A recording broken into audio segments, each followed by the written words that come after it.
Here, this is a very early example.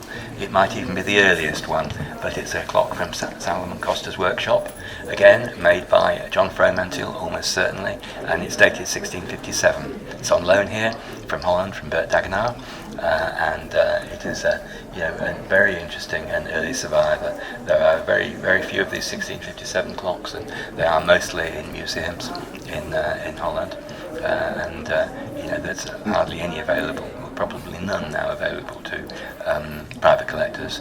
The 1658 example came from the Spans collection sold at Christie's in Amsterdam and is in one of the private collections here. But this is now in a museum, with Bert Dagenaar, and it's displayed for people to look at. Here, again, it's Dutch. This is by Claude Pascal, I think. Yes, it is. Yeah, Claude Pascal, again a Haas clock working in The Hague, and slightly more decorative with the tortoiseshell case. Slightly later, probably from around 1659, something like that. The movement has sort of moved on, has decorative pillars now turned rather than the plain square ones, but the movement is just the same. And so the clocks that were made in Holland and to some extent in France continued with this same simple wall clock pattern. Whereas the clocks in England, Fromentil very quickly developed much more complex, much grander and much more interesting mechanisms, and so Fromentil really took clockmaking forward, and the makers on the continent were to some extent left behind. So, well, that's the English perspective anyway. There's any Dutch people there, they probably disagree. So, over here, very interesting exhibits. On the wall here is a reproduction of the original contract between John Fromentil and Salomon Costa, and it contains a very large number of alterations. Now, this is the notary's copy. There would have been a final draft that was written out without alterations, also signed by the parties, but this was the notary's copy, and we can see how, with these alterations, it was being renegotiated at the point that it was signed, and it contains all sorts of interesting bits of information. It contains information that Fromentil will work in Salomon Costa workshop or his house, and he will make clocks as he has made them before. Okay, and that is very significant. And it also tells us that he was paid 20 guilders for each clock that he made. Now, 20 guilders is a very large amount of money, and it tells us that he was to provide the brass, his own brass and steel to make them with. So it's clear that he knew what he was required to make, because he'd made them before, because he had to know exactly what materials were needed, and because he was paid a piece rate, so he had to know what he was taking on. Does anyone know what such a clock would have cost? What a clock would have cost? One of these? Well, obviously more than 20 guilders, but 20 guilders was a lot of money, and in this era, labour was cheap in general, and materials were expensive, and the telling thing is that if he was not to provide his own brass and steel, then he would still receive 18 guilders, which is the price, or 1850 or something, which is still a very large amount of money. So the money was all for his labour, not for the materials, so that tells us something. So the suggestion here really is that Fromentil was not there as a simple apprentice to learn how to make pendulum clocks from Costa. He was there to help Costa to understand the best way to make them and how to make these clocks for sale under Huygens' patent. And that's the suggestion that Ahasuerus Fromentil and John Fromentil were centrally involved in this work, and that Huygens was the inventor, acknowledged as the inventor, but Fromentil was a wonderful mechanic who was in a very good position to know the best way to make them and to make them for sale. And what they made, these simple little box clocks, they were all slightly different, all the ones that survive, so they were developed to some extent as they went along, but in principle they were all very similar. That's very interesting. The contract. There's a very interesting pamphlet on the contract up there, which has put a lot of work into translating, not only the meaning of it, but also the alterations. And there have been discussions and arguments about this contract, for a very long time as to what it really means. But I think that in the leaflet at the back, it is fully examined, and it's getting more into the heart of what the relationship really was. But the more we look at it, the more we think that Fromantil was the key party, and so on, and that's what was happening. So this little table clock in the middle is again signed by Ahasuerus Fromantil. It's a simple timepiece with alarm, a very, very interesting early clock, hard to date because there's very little to compare it with. English table clocks like this quite rare. It's a clock of the 1650s, we think. It's remarkably similar to other clocks that were made in Costa's workshop and signed Salomon Costa, The Hague. There are 2 or 3 other examples which look very like this. So we don't know whether it means there was a degree of cooperation or not, but this one is beautifully signed on the backplate, and it's signed in full. Interestingly, instead of Ahasuerus Fromantil, it has Ahasuerus with an H in, which may just be the engraver getting it wrong, but I'm also told this is the Jewish spelling of Ahasuerus, so you never know whether there's anything going on there. But beautifully made little thing, and a very rare survivor, and so it's here. Only 2 of these little table clocks known by Fromantil, the big box clock and this one. So here is a booklet published by Huygens, Christian Huygens, called Horologium in Latin, published for learned people, and it was published in 1658. And so in this little book, he is claiming and explaining the invention of the pendulum clock and laying claim to be the inventor. And this is not disputed by anybody that he was the inventor, of the application of the pendulum. And so in 1658, he is publishing that he's the inventor. Now, a couple of months later, then Fromantil over here advertises that he is the first to make pendulum clocks in England, and that these clocks will keep accurate time. You may have them to go for a week or a month or a year, as well as those that should be wound up every day. And so it looks as if Fromantil had to wait until Huygens had actually published his work before he was allowed to advertise the invention, because clearly if Fromantil had advertised it before Huygens had put in writing that he was the inventor, then it might well be thought that Fromantil was claiming the invention, which he wasn't. So it is just a couple of months afterwards, in November 1658, that Fromantil advertises these clocks. Now the advert is in itself very interesting, because he tells us, of all these things that you can have them to go for a week or a month or a year. Virtually everything that's survived by Fromantil goes for a week. There is one long duration clock in the British Museum. It's uncertain how long it originally went for, because the duration has had to be shortened, it would appear, to 6 months or to 3 months to try to get it to run properly. So it may be that he wasn't as successful at making them to go for a year as he thought. There are a few number of short duration clocks of less than a week. I don't think there's anything that goes for a month that survived from Ahasuerus Fromantil, but a lot of 8-day clocks. So that was obviously what was successful and what was popular. Another little quadrant, a little scientific instrument from Henry Sutton here, showing his very accurate work and so on. So a small lantern clock by John Knibb, working in Oxford. It's dated 1669, so it is interesting because it's got a date, and I believe that John Knibb did not actually officially have his freedom of the city in 1669, so he shouldn't probably have signed it, but he did.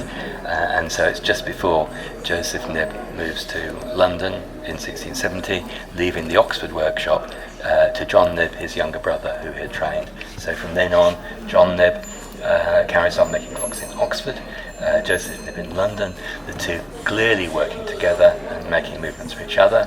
There's a little timepiece over there which has both signatures on it, Joseph's and John's, so it's obvious that one of them made the movement and then the other one had a customer for it, so let's stick a plate on top of the signature with their name on.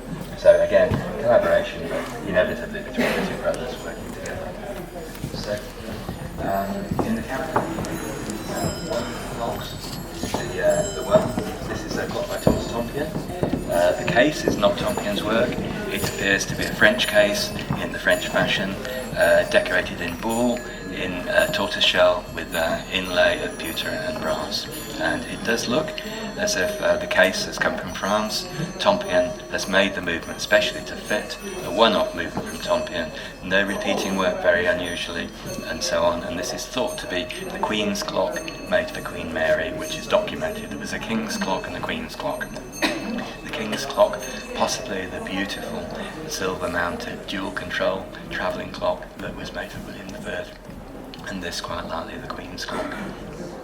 The watch in the middle by David Ramsay, very important watch, made for James I, and very intricate work, beautifully engraved, perhaps by a continental craftsman, but clearly James I's personal watch with his portrait on it. So very interesting because it's by David Ramsay, and we know that it dates from around 1618. So a lovely piece of work. Little table clock by Daniel Quare. Very interesting thing, very unusual for a table clock to have a pendulum. This clock has a little pendulum swinging at the side of it. Now, a table clock of this form is normally designed to be carried, or we think it was there to be carried from room to room. So it had a balance wheel, so it wouldn't stop or be disturbed by carrying it around. But Daniel Quare here has made a wonderful, complex little movement with a pendulum. And I have to say, I've never seen another clock of this form that has a pendulum, rather than a balance wheel. But it's in lovely original condition, obviously made for an important patron, a super little thing. Clocks here by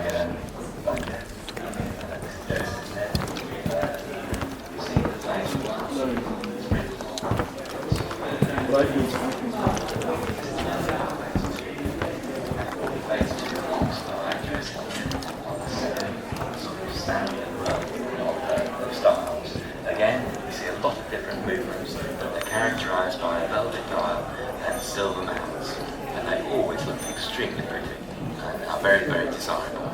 Relatively few survive, around 8 I think, but I'm not quite sure, I don't carry on it. But this is a conventional 8-day striking clock.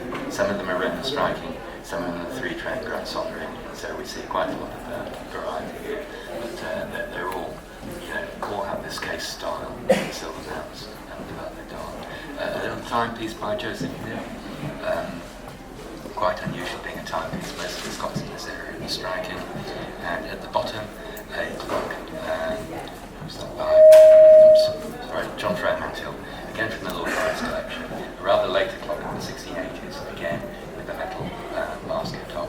The dial at the bottom looked like it should be something really exciting like second star, but I believe it only indicates the date, so it's not quite that special. But a rather later clock. The large size sundials. There's a wonderful sundial here by Thomas Tompion, beautifully engraved, massive size, so it's really accurate. This sundial comes from Rest Park, which is the seat of the Earl of Kent, I believe. And it was sold at Sotheby's many years ago with its original pedestal, thought to be sculpted by John Nost. So a lovely thing with its pedestal, and we know where it came from. It came from Rest Park. The base of it, the table, is tapered.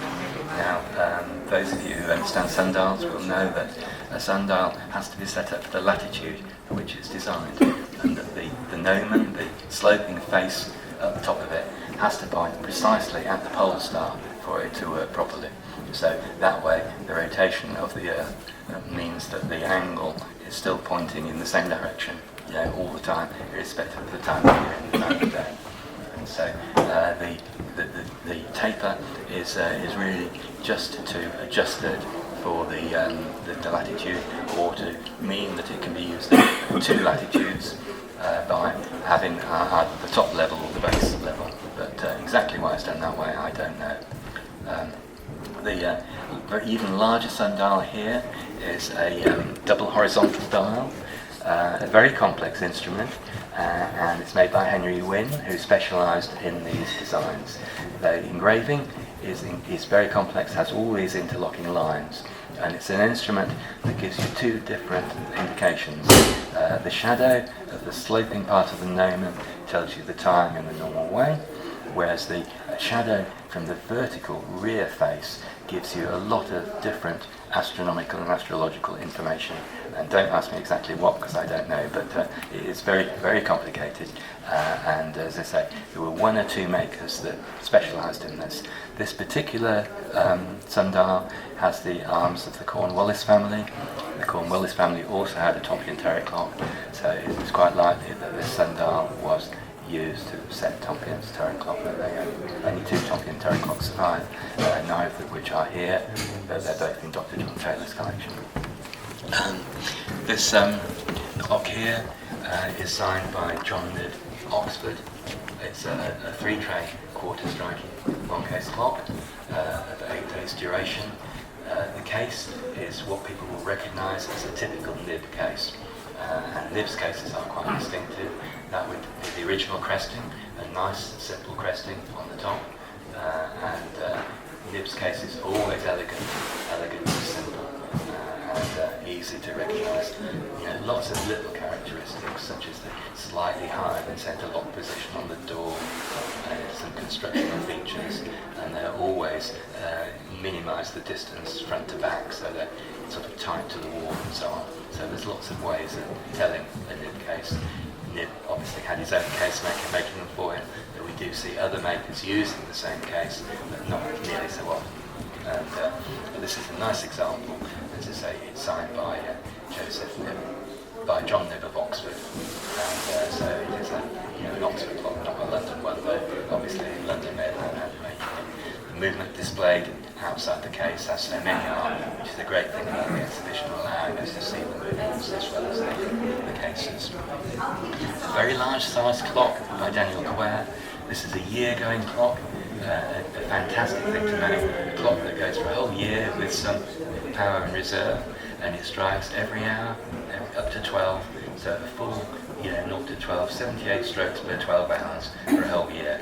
And that's a lot of strokes on the bell for winding at once. Massive weights, large sized clock with big drop for the weights, but a movement which is really delicate at the top end of the train. The anchor and the escape wheel and the arbors and everything else, really light and fine and beautifully balanced.